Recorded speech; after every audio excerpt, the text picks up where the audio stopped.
Assalamualaikum warahmatullahi wabarakatuh.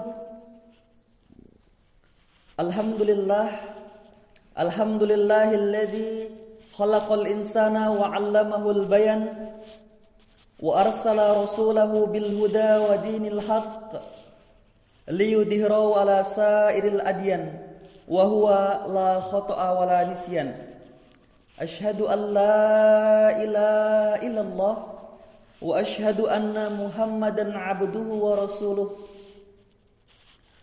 Pada kesempatan yang berbahagia ini, dengan segala kerendahan hati, marilah kita panjatkan puja dan puji syukur kita kehadirat Allah Subhanahu wa ta'ala yang telah menurunkan keimanan ke dalam hati orang-orang yang beriman untuk menambah keimanan atas keimanan mereka yang telah ada. Salawat dan salam tetap tercurahkan kepada Nabi besar Muhammad sallallahu alaihi wasallam yang telah menuntun kita ke dalam jalan yang diberkahi oleh Allah Subhanahu wa taala, yakni ad-dinul Islam. Pada kesempatan yang berbahagia ini, terima kasih saya ucapkan kepada kakak-kakak BEM FMIPA UNESA yang telah menyelenggarakan acara yang insya Allah diberkahi oleh Allah Subhanahu wa ta'ala ini.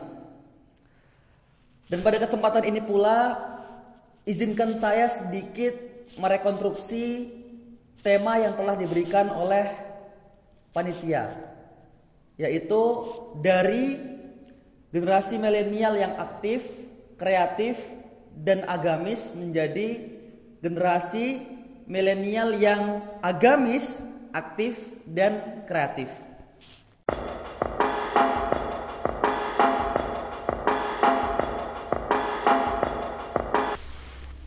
Rekonstruksi judul yang coba saya lakukan bukan tanpa sebab. Kenapa saya meletakkan agamis mendahului kata aktif dan kreatif? Sebab agamis merupakan ruh dari pribadi muslim yang aktif dan kreatif. Sayangnya, paradigma atau pandangan umum masyarakat yang berkembang pada hari ini hanya menjadikan agamis diartikan sebagai identitas semata. Contoh, ketika misalnya seorang muslim berKTP Islam, maka ia sudah pantas disebut sebagai seorang yang agamis. Oleh sebab itu, harus adanya shift paradigm atau pergeseran paradigma. Sebab agamis bukan hanya sebagai identitas, tetapi agamis juga merupakan sistem berpikir seorang muslim. Oleh sebab itu, dua syarat seorang muslim disebut sebagai pribadi yang agamis. Pertama, ia mempunyai iman. Karena iman adalah the ultimate knowledge, ilmu pengetahuan tertinggi dari seorang muslim. Kedua, Islam. Kita tahu bahwa pilar utama dan yang pertama dari rukun Islam adalah sholat. Maka alangkah baiknya pada kesempatan yang berbahagia ini kita mentadaburi kembali makna dari sholat. Sholat merupakan kunci ketenangan. Sikap tenang akan membawa kita pada kekusyukan, pada titik fokus, sehingga terwujudlah pribadi yang kreatif. Oleh sebab itu, sholat adalah nafas dari pikiran dan pergerakan. Hadis riwayat Abu Daud, jika Rasulullah Shallallahu Alaihi Wasallam merasa gundah karena sebuah perkara, maka beliau menunaikan sholat. Kemudian, bagaimana jika kita meninggalkan sholat, teman-teman? Sholat merupakan pilar utama umat Islam. Oleh sebab itu, meninggalkan sholat sama saja dengan meletakkan diri pada penghidupan yang sempit. Allah Ta'ala menegaskan dalam Al-Quran, Quran surat Toha ayat 124. Dan barang siapa berpaling dari peringatanku, maka sungguh dia akan menjalani kehidupan yang sempit. Jika kita mendalami lagi, mengelaborasi tadabbur sholat, maka kita akan menemui konsep ijtihad, jihad dan mujahadah dalam sholat. Pertama, wudhu sebagai ijtihad. Kemudian kedua, sholat sebagai jihad. Ketiga, zikir dan doa sebagai mujahadah. Formula yang perlu diingat adalah ijtihad ditambah mujahadah akan melahirkan jihad yang solid.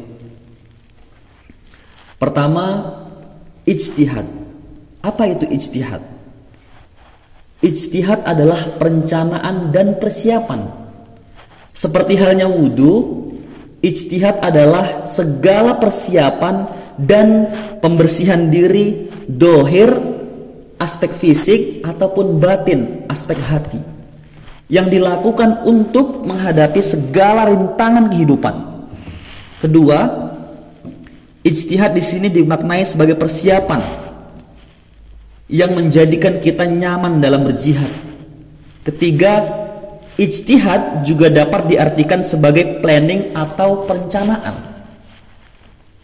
Kemudian kedua, jihad. Jihad merupakan komitmen.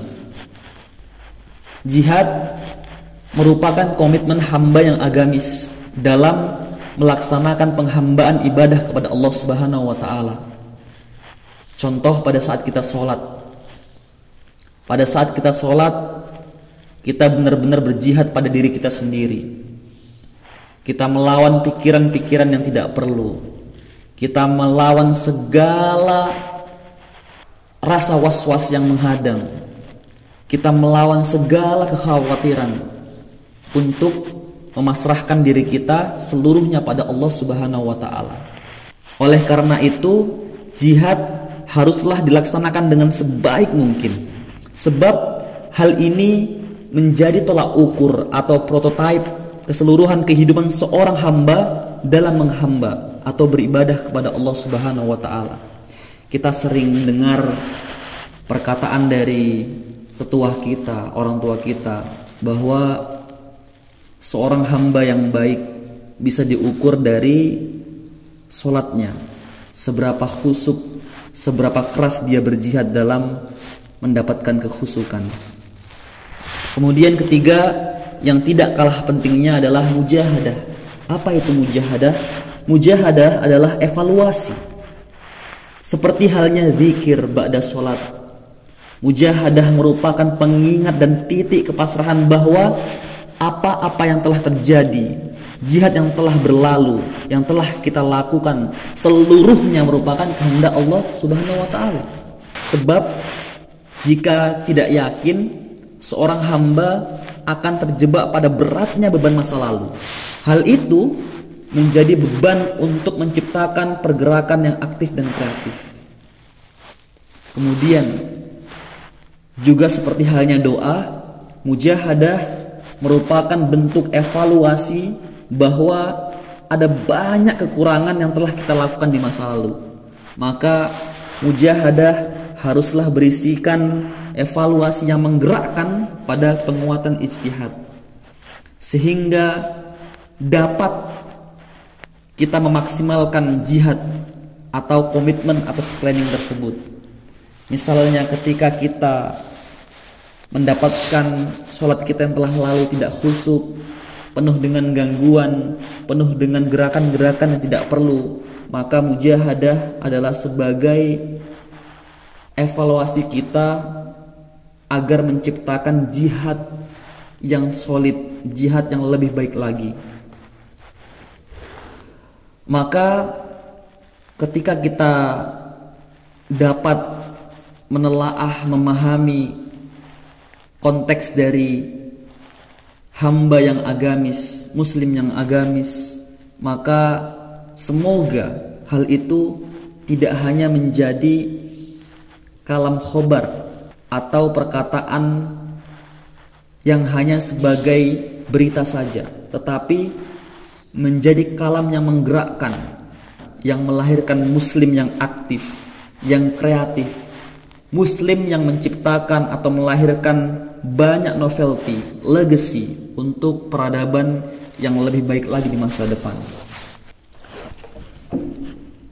Maka kesimpulan singkatnya adalah, tadi kita sama-sama memahami bahwa rekonstruksi judul mengapa kita meletakkan agamis mendahului kata aktif dan kreatif, sebab agamis bukan hanya identitas semata, tetapi agamis merupakan sistem berpikir dari seorang muslim yang aktif dan kreatif. Kita mengetahui juga bahwa seorang yang agamis adalah seorang yang pertama mempunyai iman yang solid, mempunyai iman yang kekeh. Kedua, dia berislam dengan baik, seperti halnya sholat yang menjadi syarat seorang Islam yang pertama dan utama. Maka kita mendapatkan bahwa ada nilai-nilai yang terkandung dalam sholat berupa ijtihad, jihad, mujahadah, yang mana ketika kita pahami dengan baik, maka kita akan tumbuh, kita akan lahir sebagai manusia atau muslim yang aktif